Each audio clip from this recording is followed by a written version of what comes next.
Hi friends, welcome to Nivesh Arts channel. இது என்னோட second YouTube channel. First YouTube சேனலுக்கு எந்த அளவு நீங்க சப்போர்ட் கொடுத்தீங்களோ அதே போலவே இந்த செகண்ட் யூடியூப் சேனலுக்கும் உங்களோட சப்போர்ட் எனக்கு வேணும். ஃபர்ஸ்ட் யூடியூப் சேனலோட பேரு எல்லாருக்கும் தெரியும், புகுந்த வீடு சேனல்.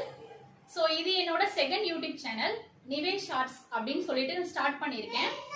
இதுல பாத்தீங்கன்னா என்னென்ன வீடியோஸ் நான் போஸ்ட் பண்ண போறேன் அப்படின்னு பாத்தீங்கன்னா ஜஸ்ட் வந்து இன்ஸ்டாகிராம் ரீல்ஸ், யூடியூப்ல போட்ட ஷார்ட்ஸ் அந்த மாதிரி தான் ஃபர்ஸ்ட் நான் ஸ்டார்டபிள் பண்ண போறேன். அதாவது ஷார்ட்ஸ் வீடியோவா போட்டு அப்புறம் கொஞ்சம் கொஞ்சமா விலாக் வீடியோஸா மூவ் பண்ணலான் இருக்கேன். உங்களோட சப்போர்ட் கிடைக்கும்ன்ற நம்பிக்கையில தான் இந்த சேனல் ஸ்டார்ட் பண்ணியிருக்கேன். ஸோ ரொம்ப பெரிய லெவல்ல செலிபிரிட்டி ஆக்கலனாலும் பரவாயில்ல, ஏதோ ஒரு சின்னது லைஃப் ரன் பண்ற அளவு ஒரு செலிபிரிட்டி ஆக்கினாலே போதும். ஸோ அதுக்கு வந்து